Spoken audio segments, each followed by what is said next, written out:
All right, what's going on, everybody? JV Wins is here. Dogon SS is here. Pleasure to have you joining us for another edition of the Conscious Approach video series on the YouTube channel. Thank you to everybody for joining on April the 11th. This is the start to the NBA play-in games, and the Heat are in the first of the play-in games against the Hawks. Hopefully, that's a good omen. So we'll see how that turns out. But pleasure to have you joining us on tonight's stream. Once again, JV Wins Dogon SS. Appreciate everybody who has been joining the tribe as of late. If you have not done so, like we always like to say at the kickoff of every video, go ahead and hit that subscribe button. Uh, Join the tribe. Participate in the conversation. Let us know what you think about all of our commentary. Let us know what you think about our videos. Go ahead and hit that like button. Go ahead and share the video wherever you are watching it. We certainly appreciate it as we continue to grow the community. We appreciate everyone who has jumped on board, who appreciates the logical content that we like to kick out because we certainly love to produce it. And without further ado, we'll go ahead and get started with tonight's stream. First up, we are going to talk about a story that we initially touched on last week. So, for anyone who is unaware, Bud Light partnered with a transgender social media influencer, and that partnership incurred a significant amount of backlash, to say the least. One of the more viral pieces of content that went out there in opposition to this campaign was Kid Rock. And Kid Rock's video is the video that we talked about last week, where he took his rifle and shot up a bunch of cases of Bud Light, apparently in protest to this partnership, even though he didn't state it. He didn't state it flagrantly in his clip. Everyone's pretty much concluding that that's what this was about. And he wasn't the only person. There were others who had a lot to say about this particular campaign.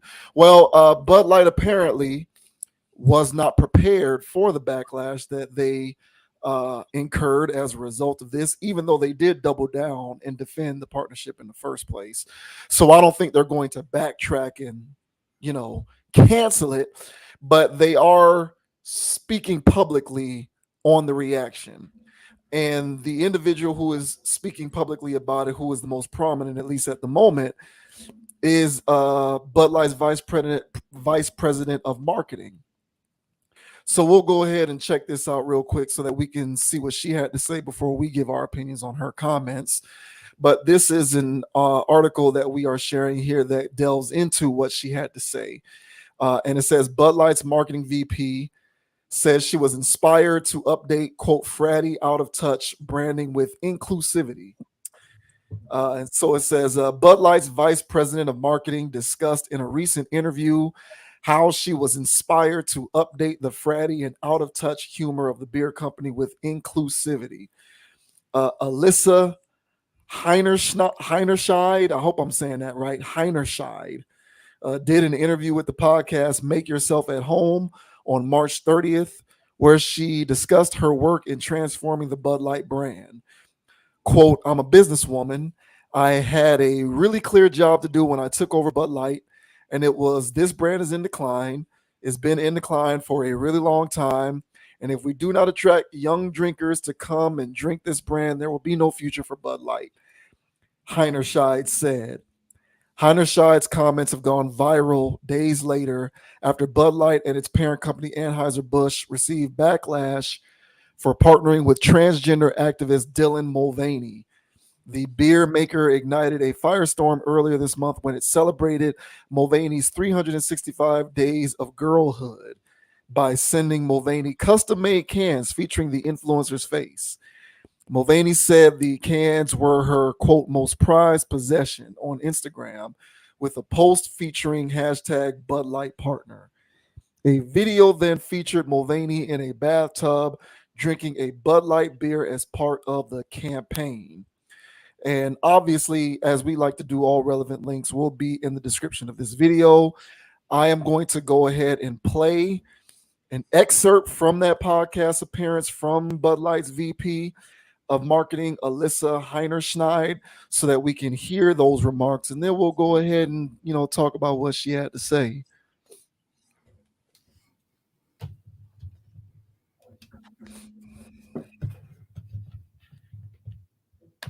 I'm a businesswoman. I had a really clear job to do when I took over Bud Light. And it was, this brand is in decline. It's been in decline for a really long time.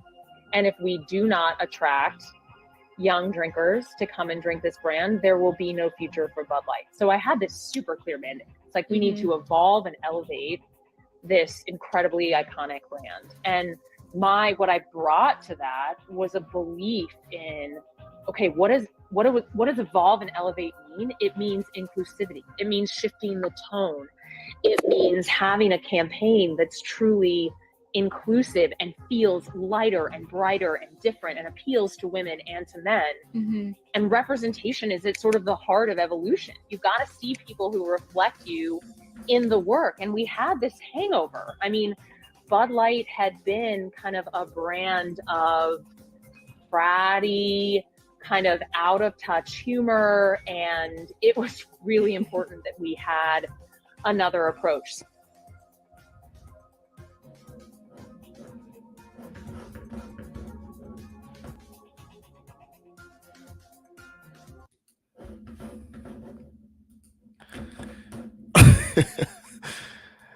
All right, so that's pretty much the gist of it. So she gave out all the buzzwords. They were fratty, they were out of touch. The brand needed to incorporate inclusivity, so on and so forth. I am on the record last week. My opinion was that Kid Rock's opposition to Bud Light isn't on the surface necessarily. Well, on the surface, it's about the partnership, but I felt as though it was more than that. It was about there being a clear line in the sand in terms of what our society has accepted as right and wrong. And if you are not accepting of these types of moves of partnerships, it means that you are in the wrong. And furthermore, that if you express anything as such, that you know, ought to be thrown under the jail because you must be on the right side of history. That was my take. But encourage everybody to go and check out that video from last week. It was pretty good stuff on the channel. But yeah, so that was what she had to say. That was the inspiration behind the campaign. Of course, inclusivity. Who's going to argue against that, right? But what did you think about what she had to say?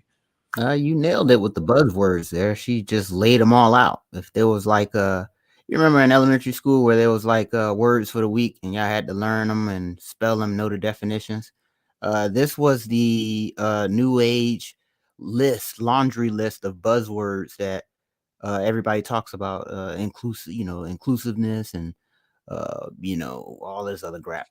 So for her, she was laying out everything that is part of the new agenda that's going out for all the young people. So as she said that this is for the young people, and I had said that last week where they're done with crusty people who are heterosexual. Hell, I said it last week. They're done with regular gay people, and so they're pushing this stuff. So this Mulvaney character, because last week was the first I've ever heard of him, and of course there were other people opining on the same topic that we were, and people were doing some research and come to find out that this person's been around for a little while, even when before they transitioned. I saw a clip where this guy was prancing around stage on The Price is Right, just going ham, just going crazy. And so I'm like, who is this? Who is this person? So this Mulvaney character was picked, hand selected, because he is an actor. He's transgendered, and he has the charisma, if you will, and the motivation to push this type of stuff. This guy is ready for this, and he's getting paid hand over fist with these things. Nike also was doing a partnership with this guy.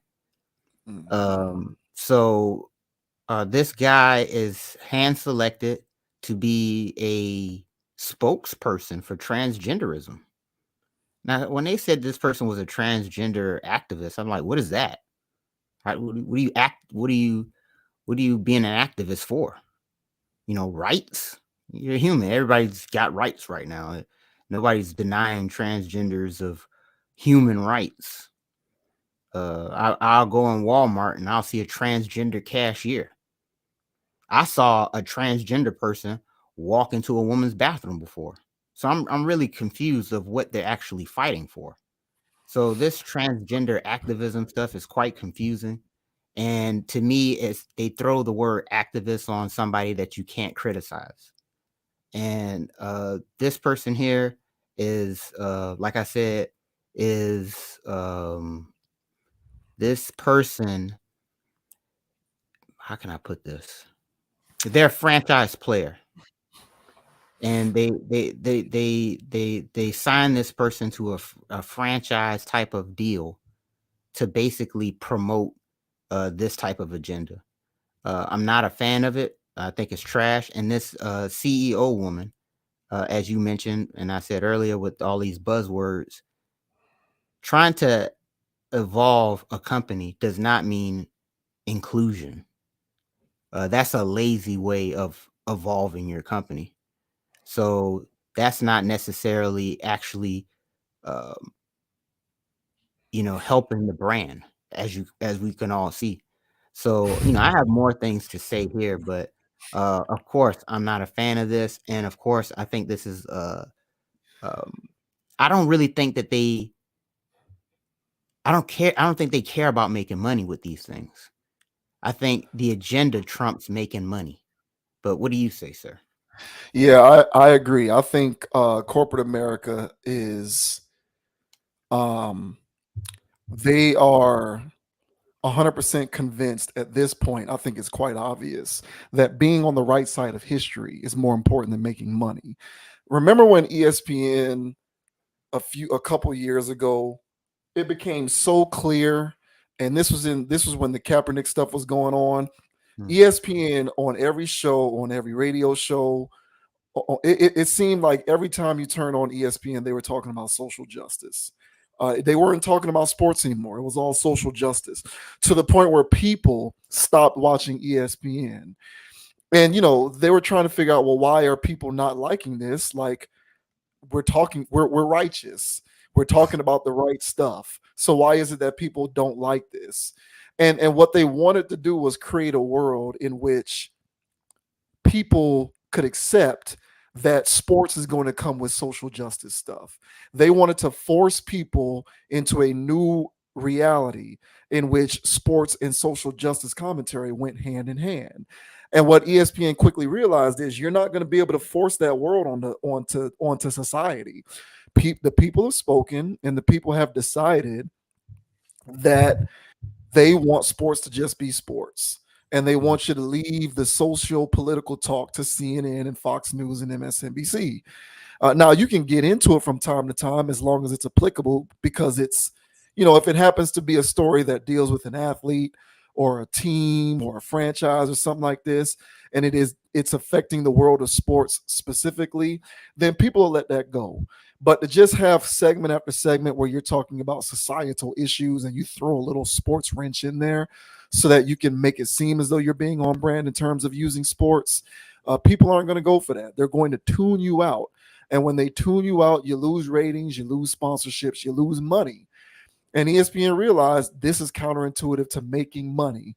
So we need to dial some of this back, go back to talking sports a little more, because that's our bread and butter, and measure how often we get into the social justice stuff, because it's clear that people are turned off by that.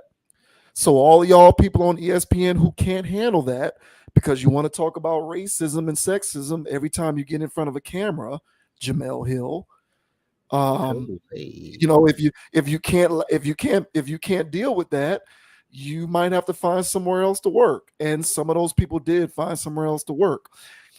So I never bought this idea that inclusivity is what evolving a brand means. You know what evolving a brand is? Evolving a brand is going from I don't know, a $3 billion market share to a $6 billion market share. That's evolving a brand. Right. So whatever you need to do to make that happen is what your job is. But what you're doing, but so what this woman is doing essentially is conflating evolving the brand with inclusivity, and those things, in my opinion, are mutually exclusive. And I looked up some stats. I did some little independent research here while you were talking because I think it's pretty interesting. You brought up a very interesting thing last week, and you just brought it up again here today, where you said these companies, and I never thought about this, and I think it's pretty profound, and hopefully other people find it as interesting as I do. These organizations have now, the pendulum has swung so far in the other direction.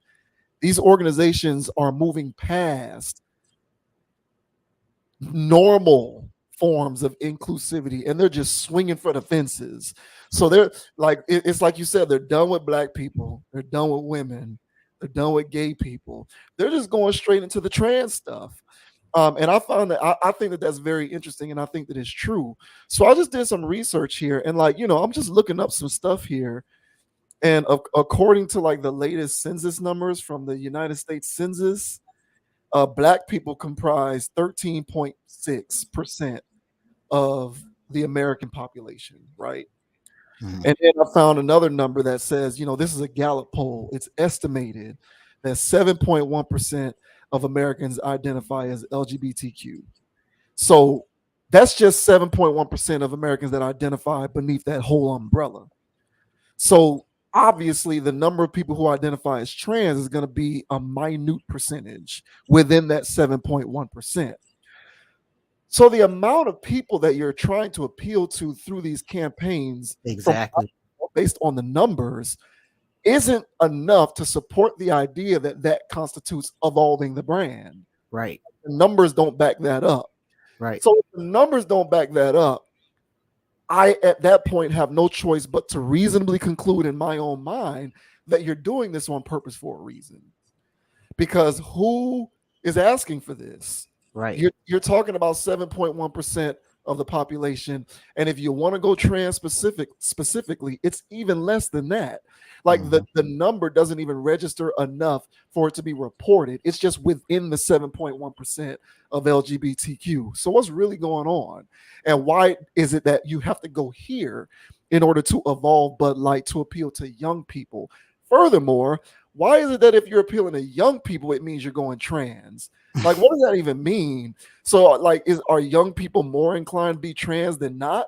Like, there's so many layers to this that are suspect to me. It's not hitting the mark. And like you said, I don't like it. It doesn't make sense.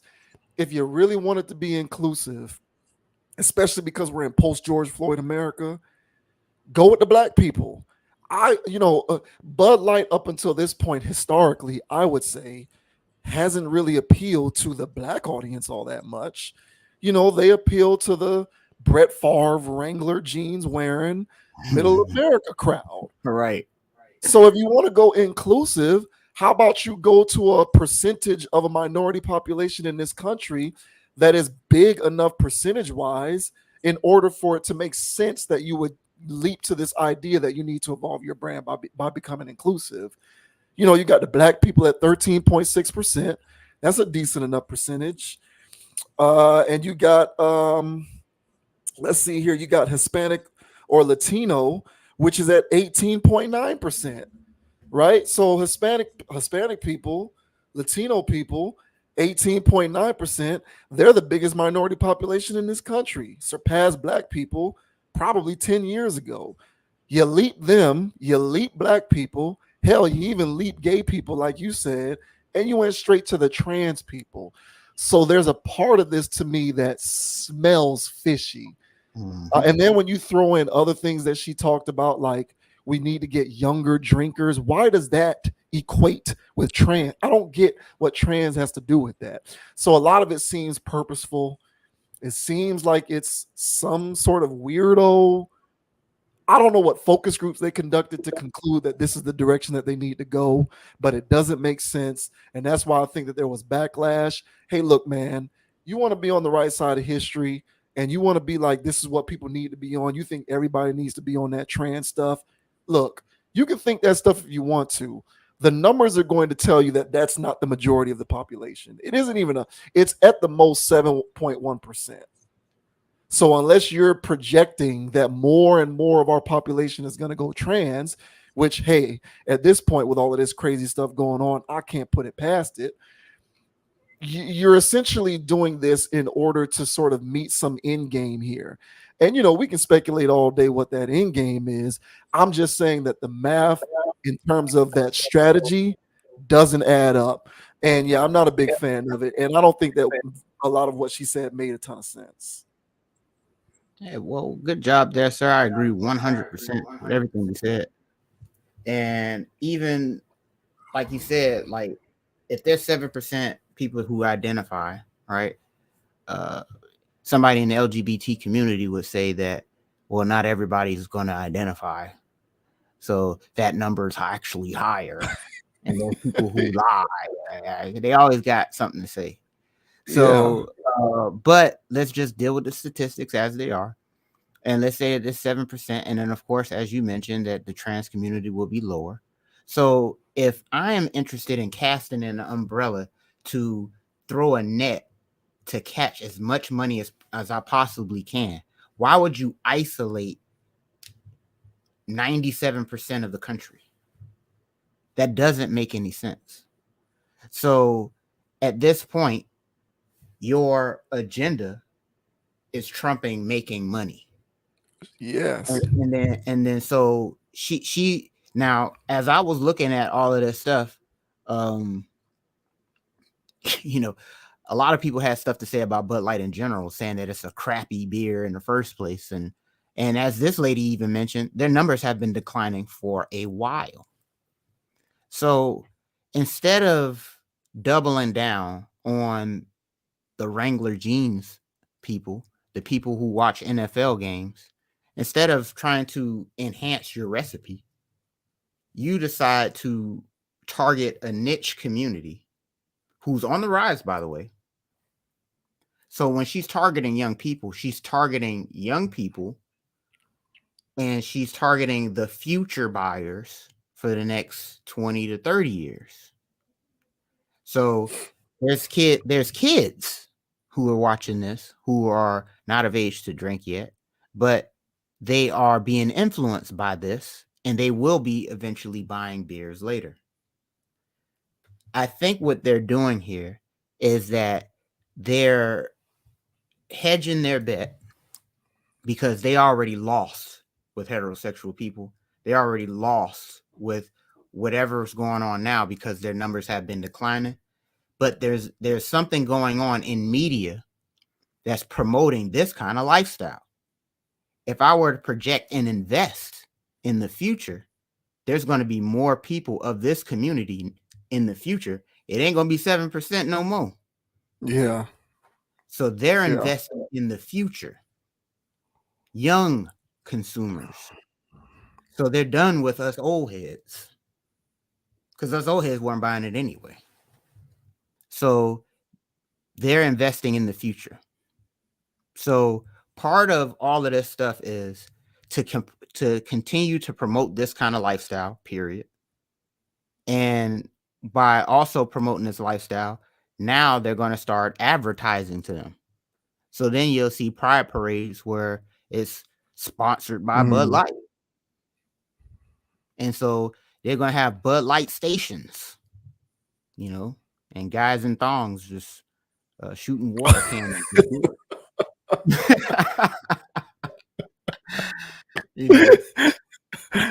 And man, if you ever see clips of those things, man, people bring their kids out there. Yeah. It's hey man, what are we living in? What world are we living in, man? So these people are investing in that. All right. So like you said, I don't know what these focus groups is. I don't know what they're actually doing. I don't know what numbers they're crunching, but I think what they're doing is they're doing some analytics. And they're saying that if we carve out a lane right now, just in time for Pride Month, it's not here yet, but all of this momentum, Pride Month, they already got, hey, we're allies. We're Bud Light. Mm-hmm. Come drink our beer. But there's some cognitive dissonance on my end of, do gay people even drink Bud Light? I guess they do. Trans people drink beer? I think trans people like being like women. I think they'll be more Yeah. wine sippers than beer. Yeah, I always thought that. I always put trans people in the same bracket as like hipsters in Yeah, terms of the stuff that they're into. Like yeah. and maybe this is my ignorance, but I always felt like if trans people drink beer, it's craft beer. Yeah, correct. It's like you go to a brewery and Yeah, that's where they drink beer. They go yeah. to a brewery because they're not going to go to Publix or Walmart and buy a case of Heineken. They're going to go No. to a they're going to go to a brewery and they're going to drink specific IPAs and Hefeweizes. That's what they're going to drink. That's how I always thought of trans people with beer. Correct me if I'm wrong. That's how I always looked at it. Is Hey, they're man. just into that hipster, elitist, sophisticated stuff.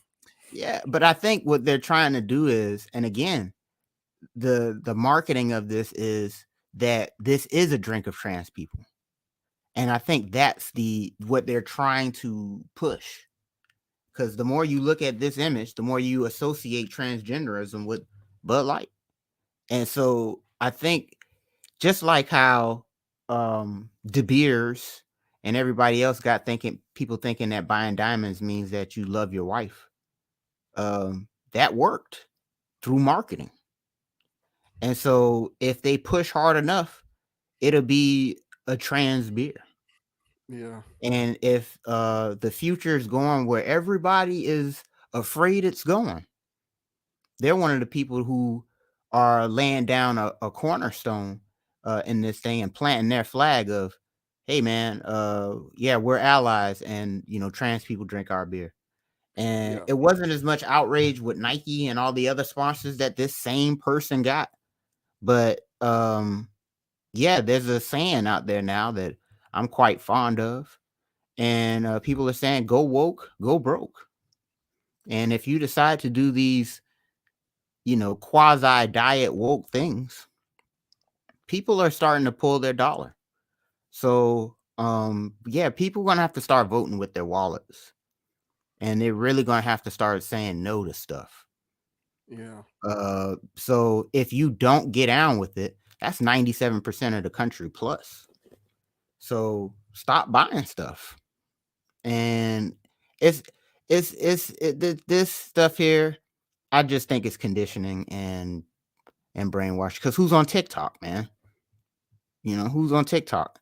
And how is he considered an influencer and an activist? So I can go on and on about all of these little, words that they give these people. But at the end of the day, man, yeah, they're done advertising. Yeah, they just skip black people, dude. That's a healthy chunk. And Hispanics, they're coming up too. That's And 18%. Yeah. Like, yeah, why and would you skip that? yeah, and as far as like having like assets, infrastructure, and stuff like that, Hispanic people ain't playing around. They're getting money out here. So why not advertise to them? So yeah, so to go so niche is ridiculous. It doesn't make financial sense. This screams something else. So It does. And it just speaks to, and I'm pretty sure that she was not alone in this. I'm pretty sure she has a team and she's absolutely. just the one who's, pulling the strings. But ideologically, she aligns with the direction of Absolutely. the strategy. Mhm. And so, they've cleared, like, I just think that it's like you said, I think that they pushed all their chips and they went all in, betting that the future of America looks in such a way that people are just going to be gender neutral and fluid. That's what they envision the future of maybe not even just America, but of the world, where it's just going to be normal and reasonable to assume that people are going to just kind of float back and forth from one gender to the next, or that whatever sex you're assigned to at birth is irrelevant, because people are just going to make a decision consciously. Do I want to stay this gender or do I want to become a different gender?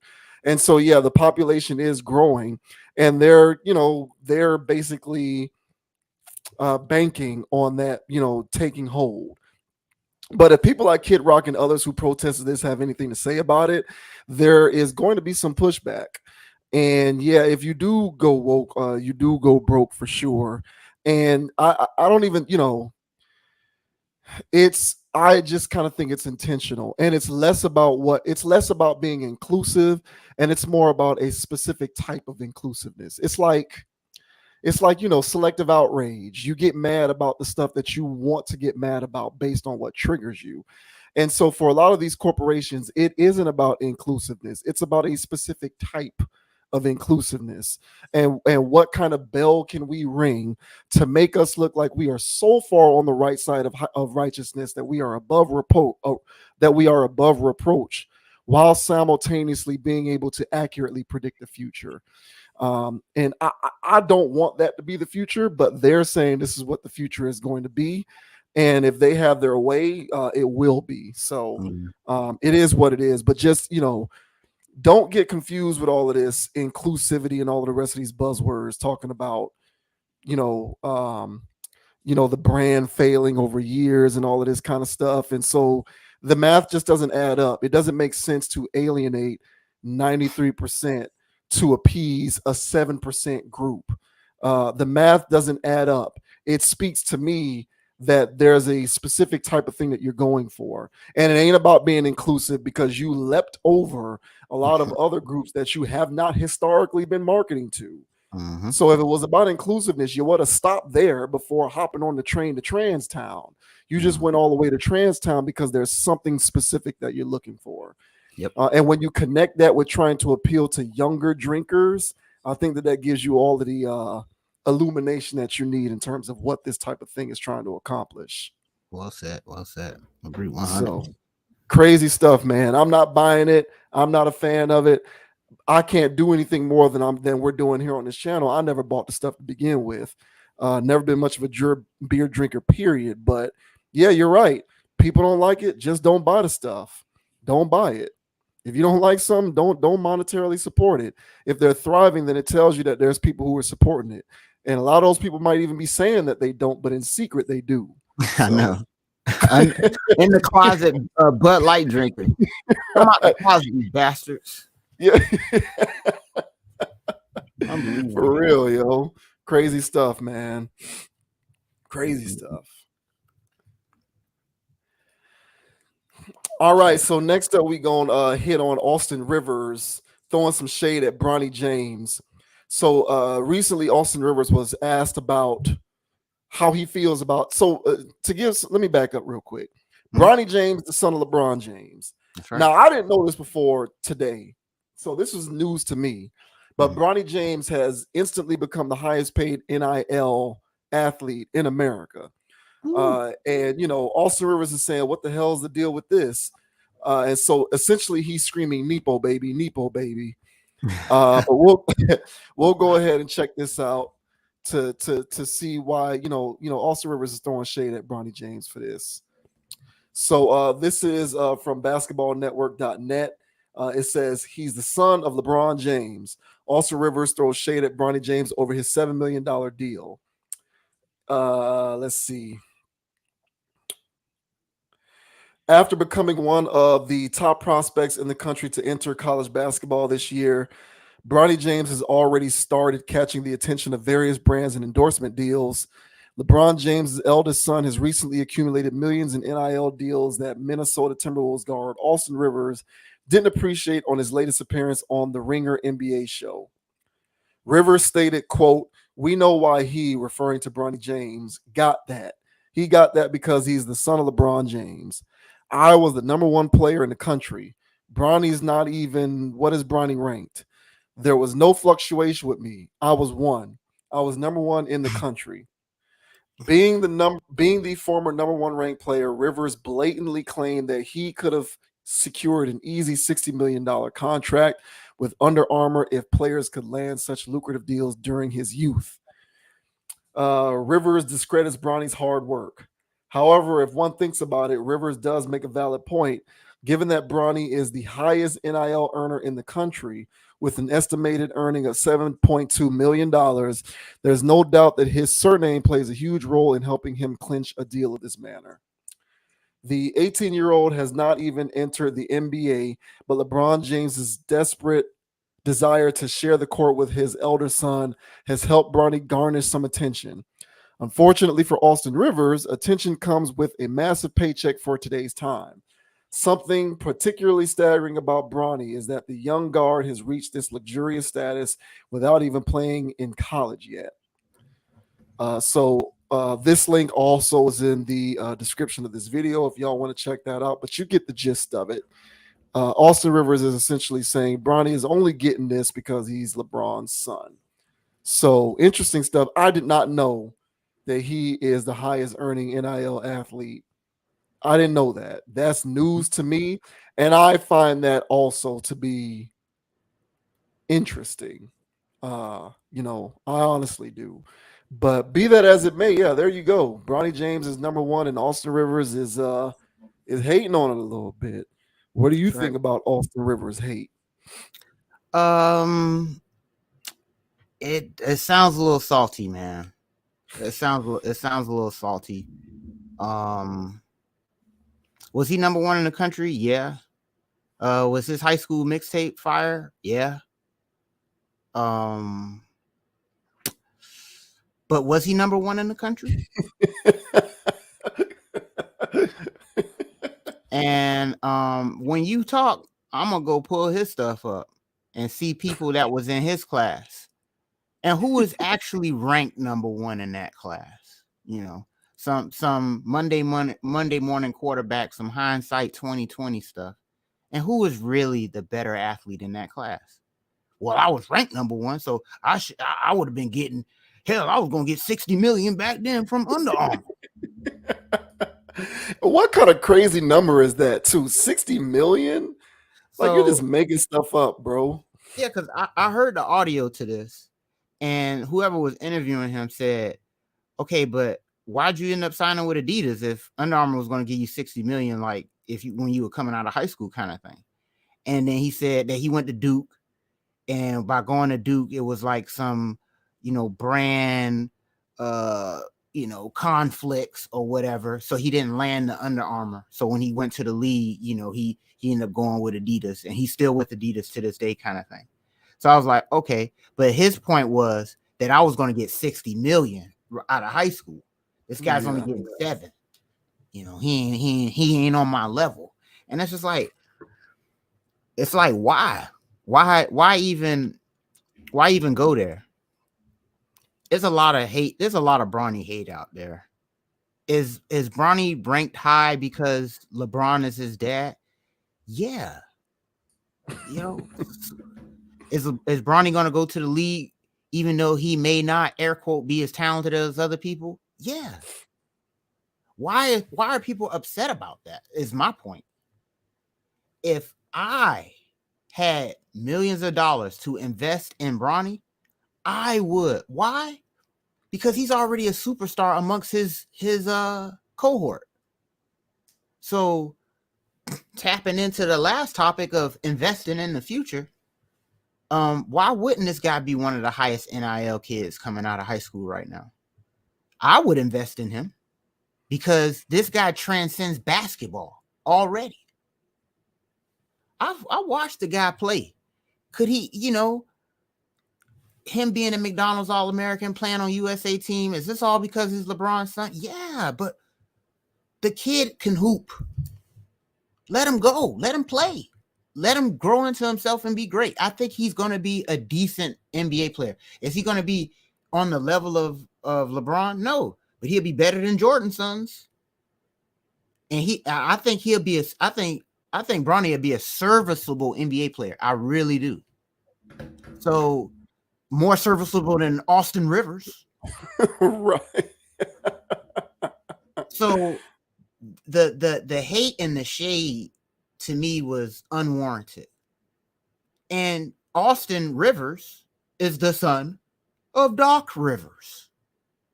So some regular kid out here saucing people up and having a good mixtape in high school Okay, bro, you got a wet, you shaking people. All right, good for you. Ranked 12th in the nation.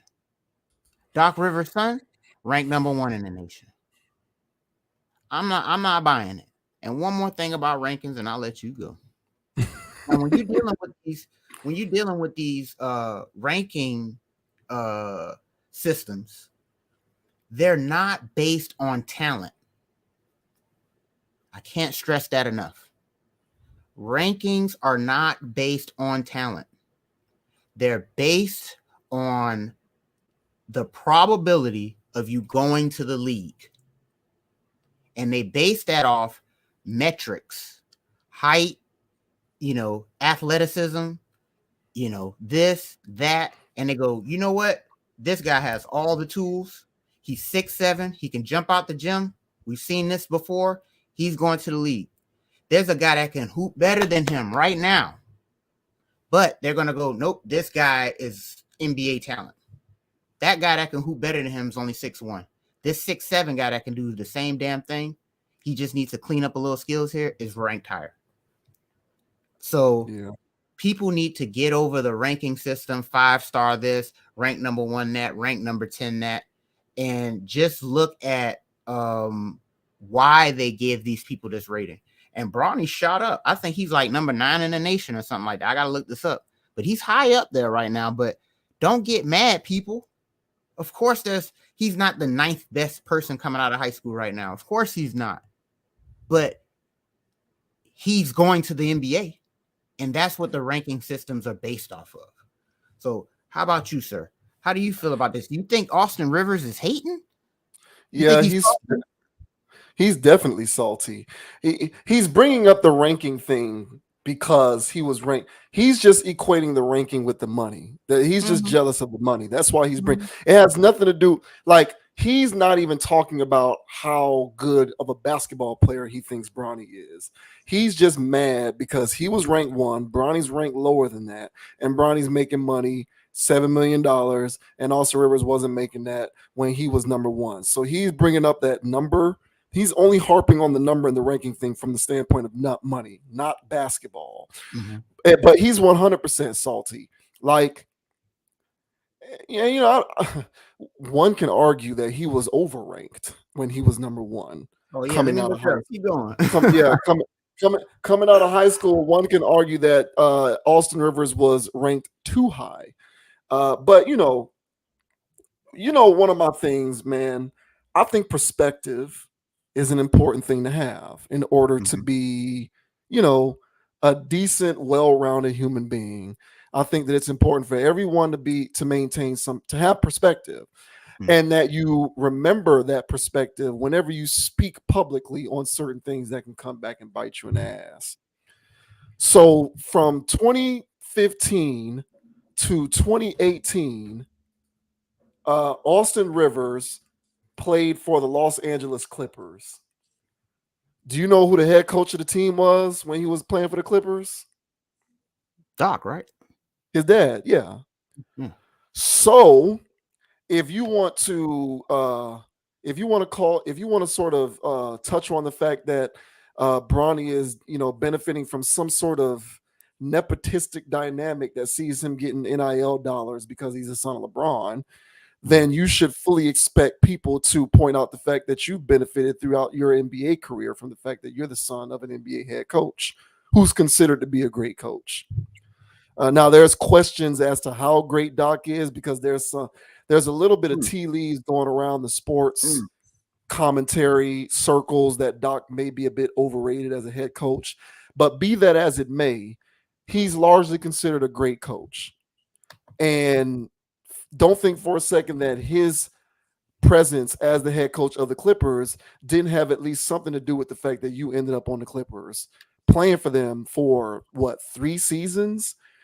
And those were arguably your most productive years as a pro, playing for your dad. So just understand that when you say stuff like that, your own career can be highlighted by others who can look at you and say, hey, bro, if Bronny gets to benefit from, being LeBron James' son, then you benefited from being Doc Rivers' son because your most productive, most lucrative years, I believe, as a player were under your dad. Do you think that that would have happened had your dad not been the coach of the Clippers? I'm going to say probably not. So, let's kind of chill with the shade. And it's like you said, understand what those numbers mean in relation to these. Like, what do you think these companies are supposed to do? Ignore LeBron James's son and what, give you NIL money? Like, it's a no-brainer. If I was running a Fortune 500 company, if I was running Nike, if I was running McDonald's, if I was running hell, if I was running Bud Light, I would be trying to give Bronny. I would be trying to sign Bronny James to an NIL deal because he's the son of LeBron. Exactly. Like, LeBron is one of, if not the most forward-facing athlete, definitely on this side of the hemisphere, if not the entire world. So it's a no-brainer. It's a logical business decision to make. I'm gonna get in bed with this kid. He's the son of LeBron. Mm-hmm. So who are you mad at? Are you mad that you weren't born later? Are you mad that you're not younger? Are you mad that NIL wasn't around when you were quote unquote number one in the country? That's what it sounds like. Because it can't be that you're upset at the kid, because all he's doing is benefiting from the current ecosystem. Exactly. So it is what it is. If you want to be bitter about that, then go ahead and be bitter about that and cry. But from an advertising, from a marketing standpoint, from a business standpoint, it's a no-brainer that you're going to partner with this kid. That makes sense. Perhaps if you were a greater player and you had a son and your son's going to be an NBA player, they're going to be coming for your son the way that you're coming for him. But the book is out on that thus far. But other than that, I just say stop complaining. Mm-hmm. Austin. Amen. Yeah, well said, man. And as I'm looking at this class, bruh, oh, there go one. It's pretty weak, bruh. So the 2011 class is pretty damn weak. But the notable names here, all right, ranked number 2, and this is according to Rivals. I'm a 247 guy, but that page is like not found. So this is according to Rivals. All right, Anthony Davis was number 2. Well, Bradley Beal was number 4. So those two already should have been ranked number 1 over him. Mm-hmm. But to be fair, as I scroll down, as crazy as it sounds, because that boy's still in the league, he's still top 5 or top 10 in this class. This is a weak class, dude. Mm-hmm. And ranked number 3 was Michael Kidd Gilchrist. Yikes. Yeah, right. Yeah. What happened to that? Yeah. Yikes, dude. I don't know. But I saw a gem way down here at the bottom where it was, because there's a couple names in here, but not worth mentioning because they didn't really have like careers. But Spencer Dinwiddie he was in this class. Where did I put Spencer? Hold on real quick. But yeah, man, this is actually, hey man, he actually got a case kind of low key. Spencer Dinwiddie was ranked 146. Wow. Yeah. Wow. Yeah, that's what I said. Trey Burke had a splash in the league. He can hoop. He was 142. But yeah, man. So actually, Austin's got a bit of a case as far as his class is concerned. He was holding his own compared to all those guys that don't have a name. So yeah, he got a relevant case there, but still, be that as it may, his overall impact in the league has been nothing. So yeah, is he good enough to be on the NBA roster? Yeah. And do I shard on people who are good enough to be on the NBA roster? Absolutely not. So can he hoop? Yes. But for him to be talking so much cash, it's like, come on, bro. But he was ranked number 1. The hype was real. He ended up going to Duke. So he could have got a nice NIL being Doc Rivers' son. It wasn't going to be $60 million though. There's a different type of calculator going on right now with this stuff. And so even with Arch Manning, so if Bronny's going to be the highest paid, he's out earning Arch Manning. And people was giving Arch Manning, all kind of stuff. It was like, oh yeah, should he be ranked number 1 in the nation? Or is it just because he's a Manning? And it's just like, again, is he 6'4"? Is he a Manning? Can he throw? He's going to the NFL. Why not rank him number one? That's what the ranking system's for. So if the ranking system has him high, then here comes the NIL dollars. So don't be mad that it's a new wave and you had to get paid under the table when these people could get paid over the table, and let Bronny get his check. But my thing is, because Bronny's a polarizing figure already, because so many people are going, just because, and this young man has to deal with this probably for the rest of his career. And I think that's very unfortunate and stupid. Of course, he's LeBron's son, but I've seen this kid grow up, and when his first years and like leading up to high school, I was like, I don't know. It was him and Wade's son, and I'm like, I don't know about either one of y'all. But then Bronny was hitting growth spurts. He started getting hops. He can shoot. He got a decent dribble. I mean, the guy can play. Mm-hmm. So I like him. I wouldn't draft him, in the first round or anything like that. Who knows? We got to see what he does in college. But my thing is, I think he would be decent, a decent basketball player. So get your dollars, Bronny. Play USA, win a gold, do your thing, man. Create your own legacy. Because when you're living in the shadow of your own father, everybody's going to be comparing him to his dad, and it's not fair. All right, because Bronny's not 6'8", 280 or 260. Yeah, he's not an alien. Yeah, he's not. So let this boy live and let him cook at his height, because he's still impressive for his height. So yeah, man, stop hating, Austin. This is a new day, man. And well, he's better than Jordan's sons. Absolutely. And like you said, in terms of game, he's already a better shooter than his dad right now. Yeah. Like, I won't disrespect LeBron like that, because LeBron has gotten better as a shooter. So I don't want to disrespect LeBron on that level. But comparatively, at the age, right? Correct. So the thing is, Bronny, if you're doing a relative comparison, he's already a better shooter than his dad, because he can shoot way better now than LeBron could, even when LeBron was, I would say, 6-7 years into the league. Right. So yeah, I agree wholeheartedly, and he's gonna have to deal with that nepo stuff. Look, man, I don't care. Like, if it's me, I just think the gripe with people like Austin Rivers is just jealousy. He's just jealous that he wasn't born later to take advantage of this kind of stuff, because he'd be doing the same thing Bronny James is doing. And like I said before, from a business standpoint, it's a no-brainer. Corporations should be lined up to partner with Bronny James. He's the son of one of the most popular athletes ever. So it's a no-brainer decision to make. It is what it is.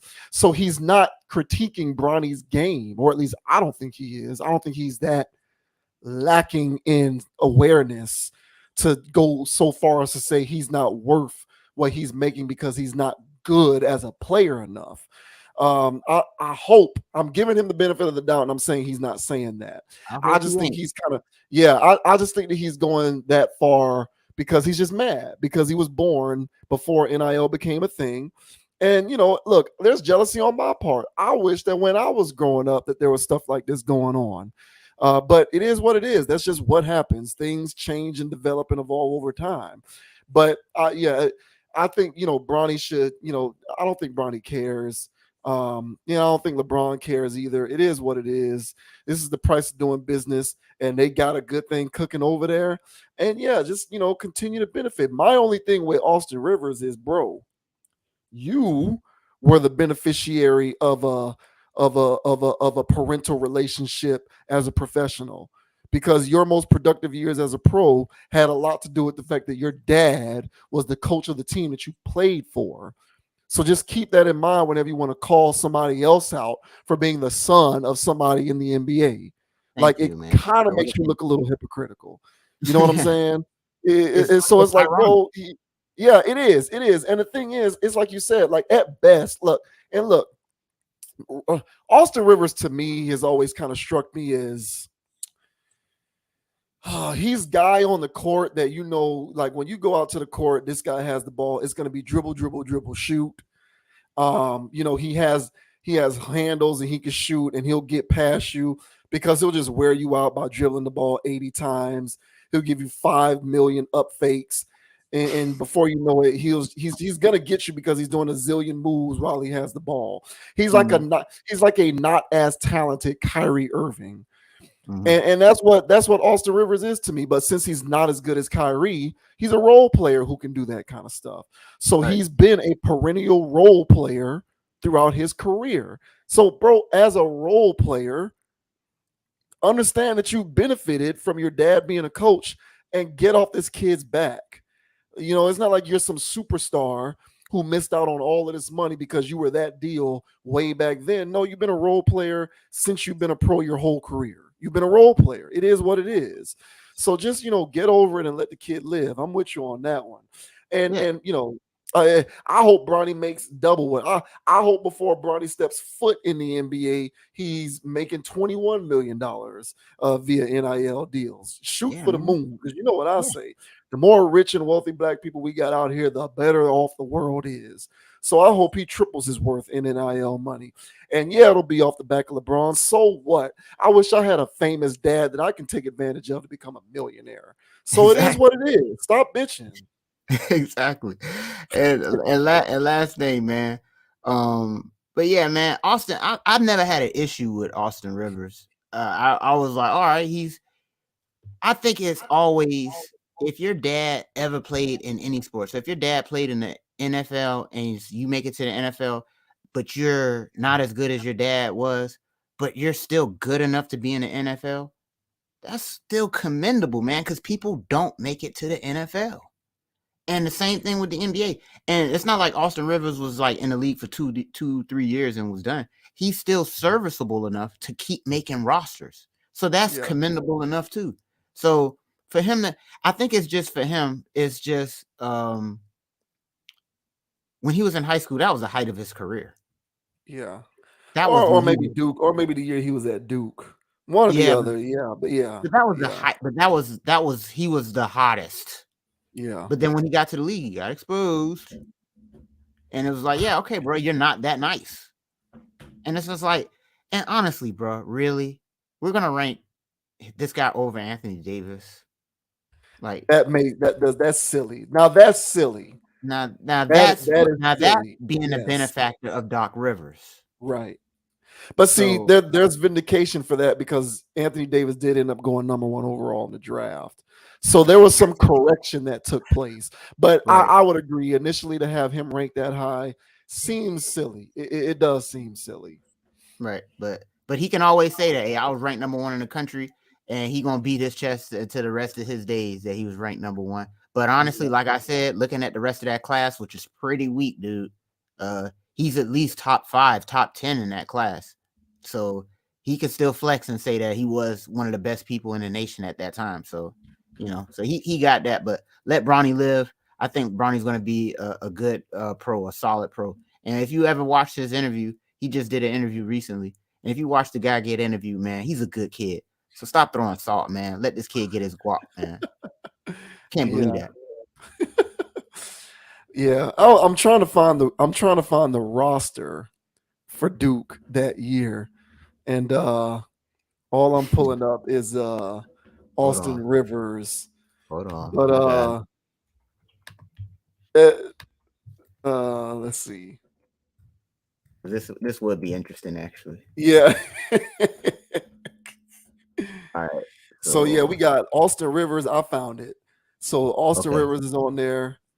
Quinn Cook Mm-hmm. played for the Heat, marginal NBA player at best. Yeah, Uh, margin. Tyler Thornton, who also marginal player at best.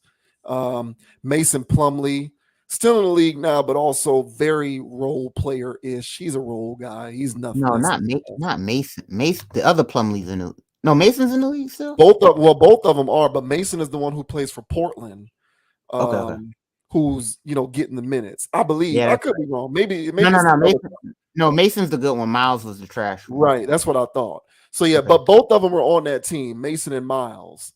Mm-hmm. And then you got Alex Murphy, Josh Hairston, Andre Dawkins, Seth Curry, who is better than Curry's better. yeah, Seth Curry's better than Austin Rivers. Yes. Ryan Kelly, so he's better than Ryan Kelly. Mhm. And the other Plumlee brother, who was just not even Marshall Plumlee, I he didn't didn't even even know have there a was pro another career. Plumlee. Yeah, he's nothing to speak of. Nothing to speak of. So yeah, I mean, if you look at the roster, and that team was projected to like win a national championship, and they like lost. Uh, I believe in like they lost somewhere like the round of 32 or the Sweet 16, something like that, if my memory serves me correct.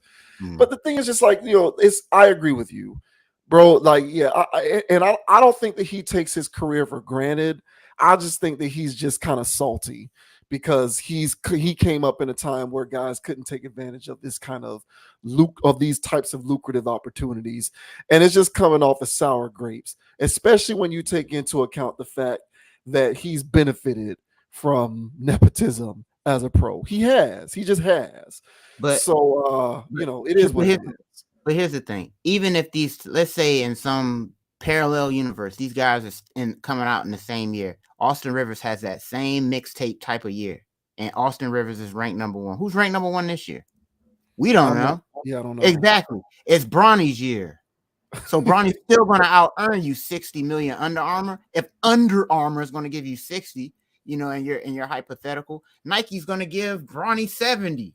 Yeah. So you're still going to get outpaced because his dad is more popular than yours. So get over it, dude. Yeah. Yeah. By the way, Austin, I ain't mad, but damn, bro. Yeah, no, it's just a little salty. And to be reasonable, he's on a podcast. So, I guess they asked him the question and he's answering the question. So it's not like he's walking around on a day-to-day basis going off about this stuff. So, it is what it is. But I mean, the comments still come off sounding a little salty. So, Bronny gonna do his thing, man. And it's not like I said, it's not like you're not really critiquing the boy's game because he can play. If you're going to juxtapose him to his dad, that would be unreasonable. But he's way better. Like, he's out there doing windmill dunks. You know what I'm saying? Hitting threes, getting points. He's good. He's a good player. So it just kind of sounds like you're being a little salty about that. But Agreed. Good luck, Austin. I think he plays for the Timberwolves now, who are probably going to lose to the Lakers in the play-in game tonight, unfortunately. Because you know how much I love to see LeBron lose. But it is what it is, man. Good luck, Austin. I don't know. He's probably gonna get minutes because they got injuries on the Timberwolves right now. So we'll see. He get no minutes. Austin Reeves is better than Austin Rivers. I said it. He is. He is. And Austin Reeves is a role player. So, bro, Austin Rivers he's a role player. That's it. Nothing to be upset about. I'll take NBA role player any day of the week, 24/7. I'll take that trade off all day, every day. I sit on the end of the bench proud. Proudly. Oh, yeah, for sure. Oh, man. All right, last thing. God damn it. All right, so we got Cameron. We've talked about Cameron on this channel before. So Cameron, I will go so far as to say Cameron is also a friend of the channel. So Cameron made a very subtle, short comment on an Instagram post of a photo shoot with Michael B. Jordan and Jonathan Majors. If you're looking on our little thing here on the right side, you can see that photo shoot. That's one of the pics from the photo shoot. In my opinion, looks a little sus. But Cameron, he said something real subtle, and now people are kind of, mad at Cameron for what he said. So this is an excerpt from Vibe online. We'll go ahead and read a little bit of this article. Of course, this link is also in the description of this video. It says Cameron faces backlash for remarks on Michael B. Jordan, Jonathan Majors photo shoot. Cameron is facing backlash for comments made regarding photos of Michael B. Jordan and Jonathan Majors. On Saturday, which was April the 8th, the Harlem rapper, who's 47 years old, uploaded to Instagram 2 photos of the Creed 3 actors in close proximity, taken from a photo shoot accompanying their feature in the New York Times. The first photo, a black and white image, features the two men posed with Majors hugging Jordan as they both look forward into the camera. In the second image, the men rest their heads on each other, again looking ahead. Uh, Quote, "The reason I don't go see Creed," wrote the Get 'em Girls rapper in the caption. So that's, let me see if so that's one of the photos there. You can go ahead and check out the other one for yourself. Uh so that camera, that's literally all Cameron said. And the article continues: while Killer Cam was not explicit in his reasoning, the comments challenged the rapper's stance on masculinity due to Jordan and Major's friendship being portrayed through the intimate photo shoot. Award-winning songwriter Skills shared his own post combating Cameron's line of thinking. Quote, "We are our own worst enemies," scratching my head. "I tell all my homies I love them. Why? Because I do. Sometimes it throws them off, but I don't care. I'm going to keep saying that ish. Tomorrow ain't promised. We all getting older, man, and death is definitely certain. It's already hard enough out here for black men as it is, bro," wrote the battle rapper to begin his lengthy caption. "You can't even show love or accept it without your own trying to make it out to be something else. I don't know Michael B. Jordan, but I know losing Chadwick was hard on him. Cause shit is hard on all of us. We clowned that man before he died, not even knowing how sick he really was. Maybe Jonathan came into Mike's life when he needed a friend, a bro. How come men can't have healthy relationships with other men without their masculinity or sexuality Oh being my questioned? God. I put up a post last week saying, quote, black men, it's okay to smile in your pictures, and got nothing but dudes saying, nah, I don't do that ish. Skills, you don't do what? Smile? You don't see nothing wrong with that? Man, the times we living in, goofy AF. And that's his caption. So y'all can go ahead and check out the rest of that. So Skills. Now, for anyone who doesn't know who Skills is, and there's the nice little cute little bromance photo again for anyone who wants to see that again. Bro, man. Uh, for anyone who doesn't know who Skills is this guy who's been around for a long time. The most notable thing that he's known for is at the end of every year, he makes the recap of the year freestyle rap song. So at the end of the year, every year he comes out with 2021 recap or 2022 recap. And it's a freestyle where he just goes through everything that's happened throughout the year. But it's kind of a funny track where he throws his little twist into it and makes fun of it and his jokes and stuff like that. I don't know Skills for anything outside of that. That's all I know Skills for. But, he took the time out to comment on Cameron saying, "This is why I didn't go see Creed 3. So we got all kind of stuff going on here. Masculinity and sexuality and all of this other stuff. Are you team Cam or are you team Skills?" Oh, I'm Cam on that. All right. And I didn't even know Skills said that. I mean, I like Skills. I think he's a fun guy. And his end of the year wrap ups thing are clever enough to know that this guy gets a lot of things in life. So the last one I seen was the one in 2020. But this conversation is reminding me to see if he made anything in the last couple years.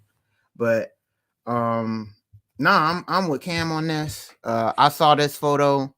First of all, I don't watch any of the Creeds, so sue me. Sorry, guys. But I damn sure wasn't gonna watch this one. And so, because I saw these, first of all, I didn't even know who Jonathan Majors was.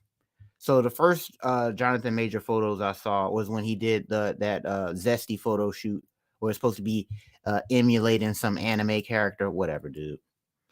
And so that was zesty enough for me. And then I saw this photo with him and Michael B. Jordan just looking intimate, as the article said.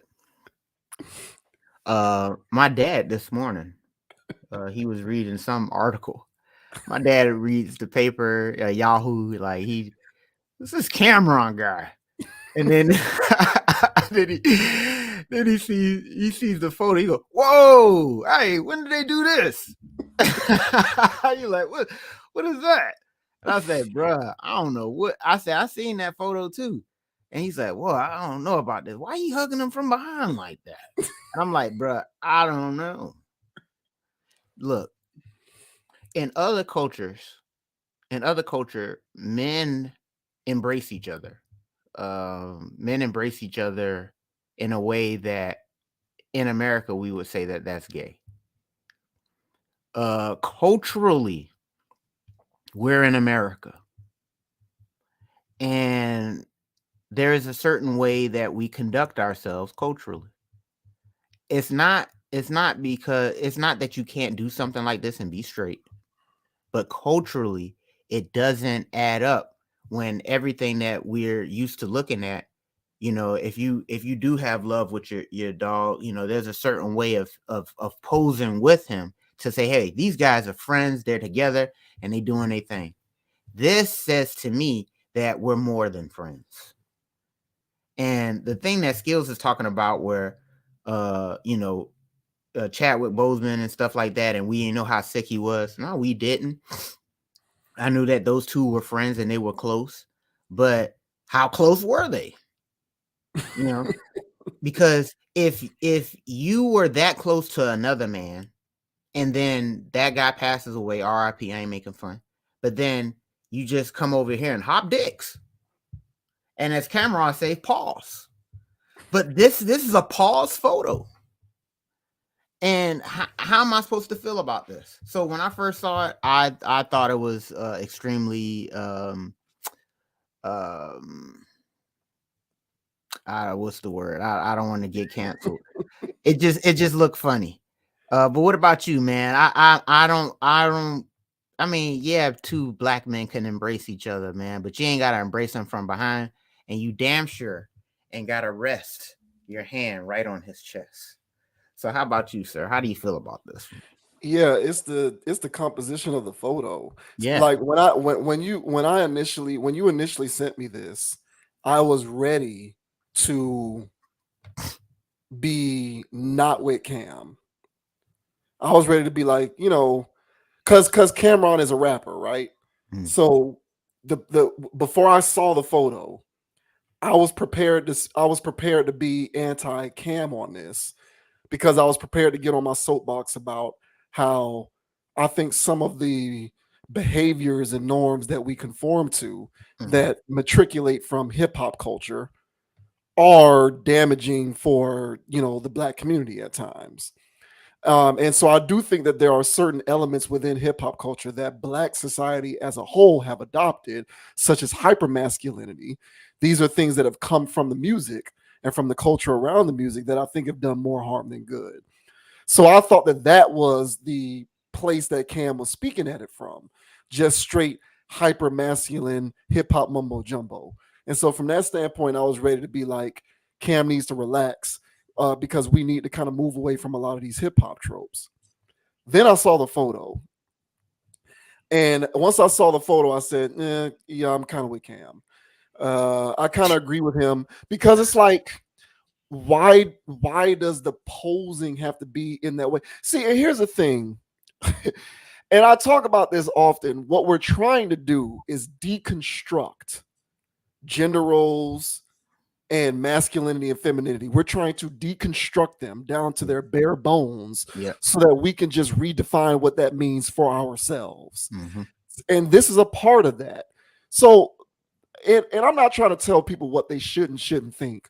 I'm just asking the question: are gender roles really the worst thing in the world? That's a question that I would ask if we were dealing with a topic where it became apparent to me that people are just trying to make this whole, reduction of gender roles a thing. I would be like, what's so bad about them? Why don't they make sense? Can you explain that to me? And for this, I'm saying, why do we have to? Are our traditional ideas of what constitutes reasonable masculinity, are those things that we really need to do away with? What's so bad about those? because those traditional ideals would say this kind of a photo is a bit suspect. It's a little curious, like, and we don't have to go from one extreme to the next. Like, if I can sit up here and say some of this stuff that we conform to when it comes to our behaviors with the rap and the hip hop culture and all of that kind of stuff, we need to dial some of that back and sort of position ourselves in more of a neutral stance. Then I can also say that neutrality would denote that we can do things like hugged from the side, pounds. I don't mind a dude saying I love you to another dude. Yeah. It is what it is. But we're talking about over the shoulder, facing the camera, like a loving embrace. Those things to me are kind of suspect. And I feel like they are trying to purposefully rewire our brain Right. to glean masculinity in a different light. Right. And my response to that is, why do we have to do that? Why? Right. Why? What's the point? Like, I can have an appreciation for their relationship if they pose in a more masculine, neutral way than that. Thank you. I'm going to get the same point is going to come across to me. That they're friends. Exactly. Yes. I'm going to I get the picture. This says that they're lovers. That's what I'm saying. But here's the thing, though. What they want us to do is get that. They want us to rewire our brain to look at that and not think they're lovers. That's they want to deconstruct it. I'm telling you, this whole situation, like, there are so many elements out here that are trying to impress upon us as humans that gender neutrality and sexual neutrality is the wave. And I'm saying, why do we have to do that? That's my question. Why? What message are you trying to send by capitulating to a photo shoot where the pictures look like that? Like, explain that to me. Now I know the answer to the question. It's rhetorical, but I'm saying that's the point. And so I'm siding with Cameron. That is suspect. It is. Now, I'm not gonna go see Creed 3, but that's because I don't really watch movies like that no more, unless it's it has to be an event for me. I gotta, it has to be a big deal for me to be like, okay, I'm gonna go watch this movie. That's just not something that I fit into my life agenda. Mm-hmm. So I'm not gonna see the movie regardless. But if I was planning to see it and I needed a reason to perhaps not see it, this would give me that reason. Mm-hmm. It would. Mm-hmm. It would. And so that's the only question that I pose to those who would say, why you got to look at it like that? Why can't two men, do this? And why does it have to question masculinity? Because it just does, bro. I'm sorry, but it just does. Unless you want to, jump on the side of us completely deconstructing, any sort of semblance of masculinity to begin with. I'm not on that side. I'm on the side of masculinity makes sense. Femininity makes sense in the traditional sense. Gender roles make sense. These things exist within the ecosystem of human existence for a reason. And unless it's truly broken, I don't see a need to fix it. And they're sitting here trying to fix it with this kind of stuff. And, I'm just not a fan. I'm not a fan. So yeah, I'm Team Cam. I was ready to be Team Michael B, Jordan, and Jonathan Majors. And then I saw the picture and I said, you know what? Can't really rock with this. Oh man, and I was about to say something, but yeah, man, you hit the nail on the head, man. And as far as the deconstructing thing, they feel like they do have to deconstruct because the patriarchy is toxic, and all of this toxic masculinity needs to go away. And part of toxic masculinity is calling images like this suspect. Yeah. So an image like this is deemed as powerful, artistic, heroic. For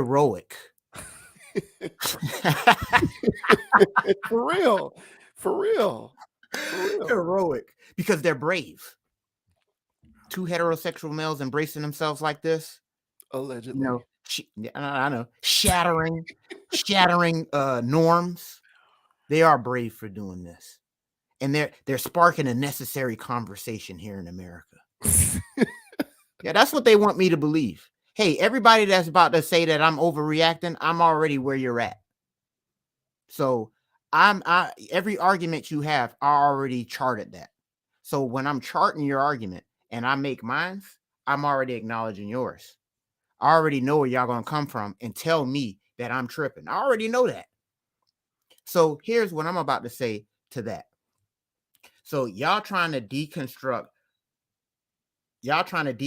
masculinity in America. For what reasons? Because the patriarch is toxic, right? Okay, fine. So if you continue to deconstruct these things, what do you think is going to happen to the men of the future? Men's duty on this planet, right, is to serve and protect. And in order to, now I'm not saying that you can't be zesty and serve and protect, but it's not just images like this. It's the Dylan Mulvaney stuff. It's inclusion stuff. It's all of this stuff all mixed in one pot. Then you have a child who is young with a fertile mind and very impressionable.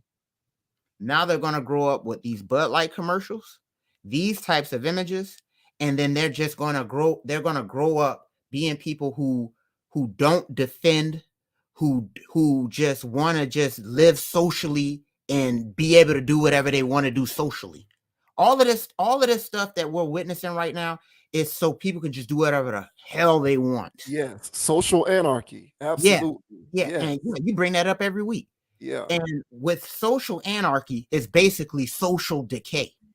And with social decay, at that point, you don't even have a country anymore. Your country is ready for the taking. And so, right, so the least amount of men you have, the least amount of women you have, because we're not just targeting masculinity, we're also targeting femininity as well. So when you have these powerful creatures known as men and a powerful creature known as a woman who don't know who they are, then they can't hold up and sustain a society. And right now, the decline of America is due to the fact that men don't know who they are and women don't know who they are. I said earlier in my opening thing that in other countries, men embrace themselves in other countries similar to this, maybe even closer. The point I'm trying to make is we don't live there. So this is telling a different message to Junior when he's looking at this. Oh, I can embrace my friend like this. Hey, Birdman and Wayne. Why can't these two kiss each other? They're heterosexual, right? When is it going to stop? Where's the line? So I feel like you said, this stuff is blurring the line. At some point, a line has to be drawn in the sand and go, nah, that's too much. I know JV went since 7th grade. So I was 12, 13 years old. All right. We ain't never taken no picture like this. You hear me? I love this dude. There's no reason for us to do that. We could take a solid picture. Just, you know what I'm saying? We could smile. We could be smiling together. But we ain't got to be doing all this. I got 3 older brothers. I love those guys to death. I'm not taking a picture like this with my brothers. It's what are you doing? So I told my dad when he was out, he was like, what is and I said, hey, man. He said, man, I thought Michael B. Jordan was, I thought he was, yeah. I'm like, bro, he in Hollywood. Yeah. You don't direct your own Creed 3 without playing ball. Or juggling balls. So when you compile, now see, Michael B. Jordan, I just left him alone. All that corny stuff and all that stuff, we already dealt with that. Right. I never called his sexuality into question until I saw these images. And then, but the Jonathan Major stuff, if you see those pictures, I don't know if you did it yet, but if you look at those Jonathan Major pictures that he took for, I think, Vibe or whatever, it was some magazine, those things was like, nah, bro, this ain't it. So yeah, man, like you said, this heroic image, I'm not buying it. I think this is all Hollywood agenda stuff. And hey, man, we want you guys to get a little closer. Hey, just hug him from the back. Rest your hand on his chest. Yeah, rub cheeks. Excuse me? It's kind of like, man, high school, and I had to take my high school picture. And they're like, all right, man. So, I'm in there like, all right, I'm about to take this picture right quick. This is going to be immortalized. So I got to look as hard as possible. So I'm like, all right. They're like, no, straighten your back. All right, turn around. All right, face me. All right, smile. And then they took a picture, and I'm looking like some sucker.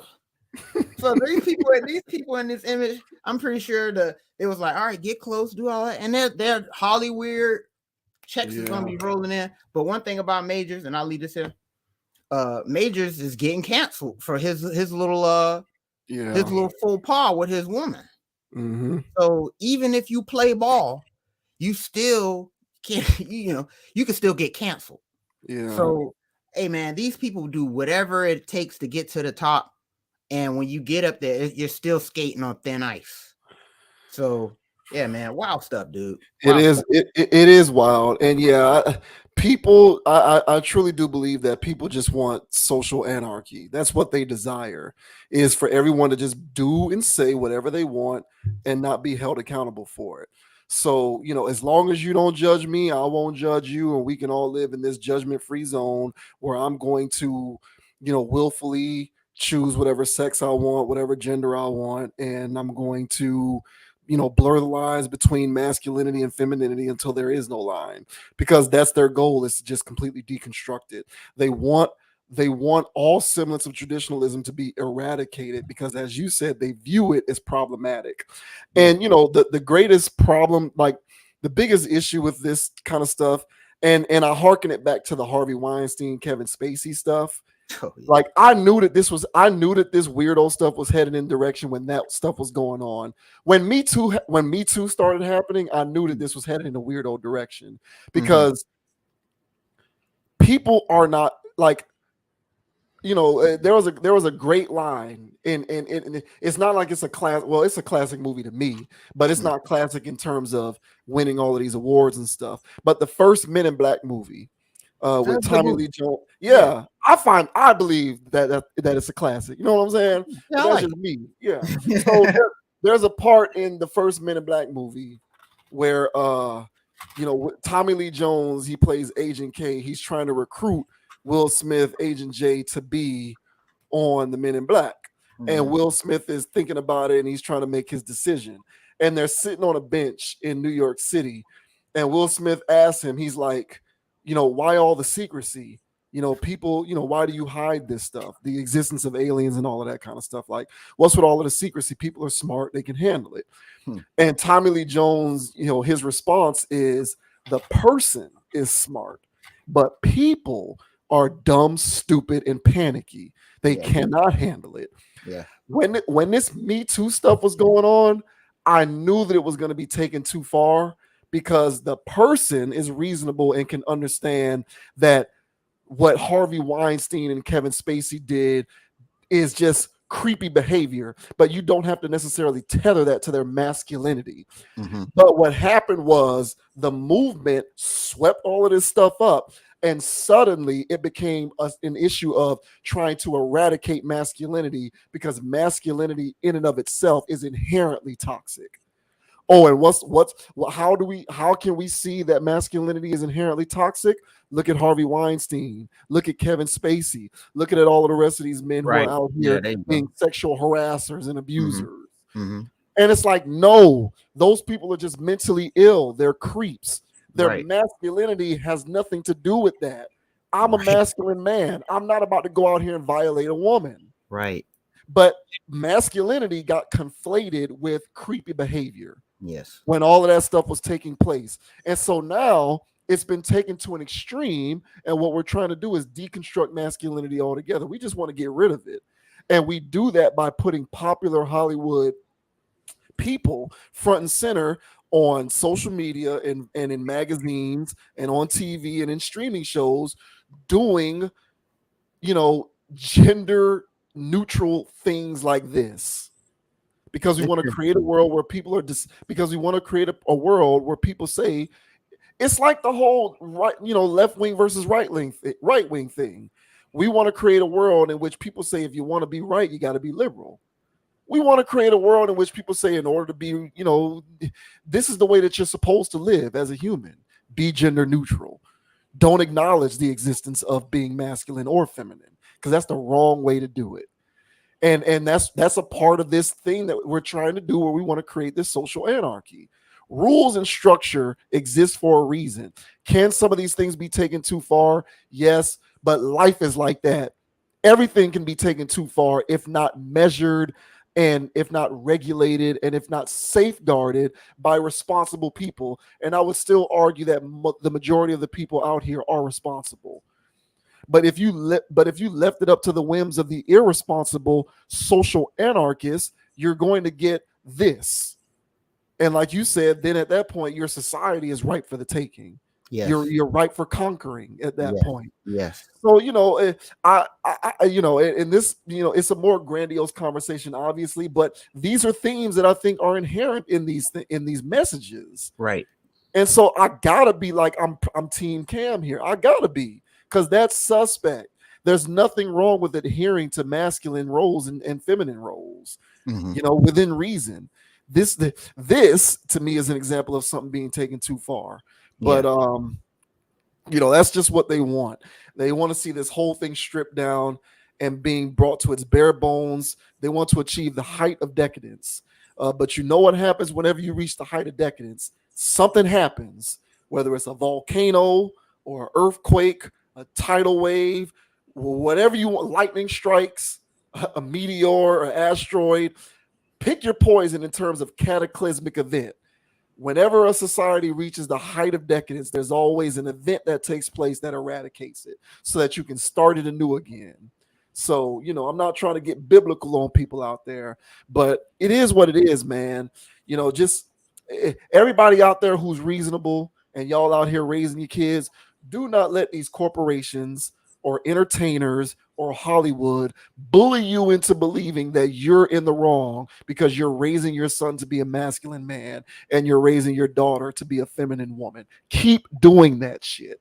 Right. Okay, keep doing it. Don't let these people or these elements bully you into believing that that's the wrong way to do it, because it's not. And well said, bro. And why are we only targeting sexuality with all of these breaking things down? It's only sexuality that we have to break all of this stuff down on. We're not breaking any other social norms down. For instance, you shit in toilets. Nobody says you have to shit in toilets. You're not born to shit in toilets. So why are you choosing to do that? We're the only country that basically, the West over here, or whatever. Other countries don't be reusing toilet paper like that. Why do you use toilet paper? So why not just shit in your bed? Why not just shit anywhere you want? Or does there have to be order? So just like how you said, social anarchy for these people is only applying to behaviors that most of these are sexual. And when they're always targeting masculinity, femininity, why are you doing that? Because you're a man? Why you got to do that? Because you're a woman? Why do you have to shit in the toilet? Because you're a human? Just shit outside. Piss anywhere you want. That's taking social anarchy to the max. Max out. Why stop? Why follow any rules at that point? If we're all human and divine beings and we're born neutral to everything, so why follow any other rules? Walk out the house naked. Do anything. Why follow some norms but fight tooth and nail to break down others? I scream that there's an agenda out here to target sexuality, period. And by targeting the sexuality, as we mentioned, they make your country ripe for the taking. And so why not just go all the way with the decay? And I would be proud to watch one of these social justice warriors on CNN pull their pants down and shit on stage. At that point, I was like, this person's for real. This is a real anarchist. This person's just saying that I don't have to follow any human rules. I do everything I want to do. But if you just applying it to sexuality, I call cap and I call brainwashing. And somebody told you that you were being true to yourself by doing anything sexually. Yeah. So if it's just sexuality, eat anything, do anything, go anywhere. But you have to follow rules. Why break these? So when I'm sitting here and I'm going, hey man, we done made it this far in human history by heterosexuality. How about that? And y'all trying to break that down? Why? Ironically, around the same time, we're introducing mass forms of AI. And I'll say this is my last thing. You know, I put my tinfoil hat on. Yeah, go. They don't need humans, dude. They don't need humans no more. Not when they got robots doing stuff like this. Y'all seen Chat GPT. They don't need humans, man. So AI has gotten this far in 2023. What it's going to look like in 33? Because you ain't going to need nobody at McDonald's, Walmart, none of these places no more. You know, you don't need nothing to cook your food or deliver it no more. So what do they need all these people for? And where they going to go? Chop your dick off then. You know, start taking some hormone replacement then. That way we ain't got to put people in concentration camps no more. So if we promote ideologies, give you Dylan Mulvaney, right? Got your favorite black actors hugged up. We got skills coming to the defense. Yeah, man. Y'all chew on that, everybody that think I'm overreacting. Yeah, Right? I don't think you're overreacting at all. I really don't. Yeah. And again, it isn't necessarily something that we're losing sleep over, but we mean, like, you know, we obviously we believe in the stuff that we say, because otherwise we wouldn't say it. But it's a thing where don't just believe that this stuff is coming about and it's happenstance, and there isn't something, uh, you know, that is being suggested to you in terms of you should live this way because this is the better way to live.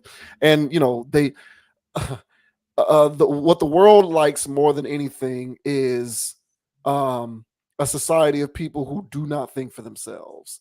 So if you look at everything that you consume, from entertainment to music to books or whatever, and you allow those things to influence your decision making, you're doing exactly what it is that, what do you say last week? You said so that they can have you in the right place at the right time. That's right. Yeah. So I don't think you're crazy. I don't think you're overreacting at all. And it is what it is, man. It's just, you know, yeah, like, if you want to do that kind of stuff, whatever. But stop trying to tear this shit down and make it seem as though that's what everyone's supposed to be on. Right. Like, it doesn't make sense. It doesn't. It doesn't. And stop trying to conflate masculinity with toxicity. Like, they are not mutually inclusive. They're not. Right. They're not. But that's what they're suggesting with this, is that they must inherently be the same, because masculinity is inherently bad and toxic. I disagree with that. I firmly do. So yeah, I'm Team Cam all the way. Not a big fan of this kind of stuff, but whatever. They're going to keep doing it anyway. I just know how I'm going to raise my son and my daughter. So, you know, take that up your pipe and smoke it. And go shit in the park somewhere. Yeah, you damn social anarchists. Oh God. And with that, man, we're done. You know, we're out of here, man. Conscious Approach, another stream in the books. Appreciate everybody for watching. Appreciate you for tuning in. Go ahead and join the tribe, man. Hit that subscribe button. We are inching closer to our goal of 1,000 subscribers, and we appreciate everybody who has hopped on board to continue this journey with us. Go ahead and hit that like button. Go ahead and leave that comment. Let us know what you think about the commentary in these videos. Let us know where you think we're crazy, where we went right, where we went wrong. It is what it is. We ain't sensitive. If you're watching this video on the Meta page, man, do the same thing. Comment, share, like the page, follow it. Do what you do. You can follow me on Instagram at JVWins, JVWINS. Conscious Approach is also on Instagram at Con Approach. CONAPPROACH. Be on the lookout for the Conscious Approach audio feed wherever you get your podcast fix. And until next time, think for yourself. And I appreciate you supporting this logical content. Absolutely. And the name is Dogon SS. And you can find me on Instagram at Dogon_SS or on YouTube at Dogon SS. And also on YouTube at Hurricane Dogon. All right. And as I say on every pod, everybody, don't be too high, don't be too low. Keep it calm, keep it chill, keep it player. Don't let anybody get you off your pivot, including Bud Light and Dylan Mulvaney. So until the next time, guys, we'll catch y'all on the flip side. Yes, sir. Go watch the older videos on the channel. Be on the lookout for the uploads. But until next time, we out of here. We'll see you later. Peace. Peace. Go Heat.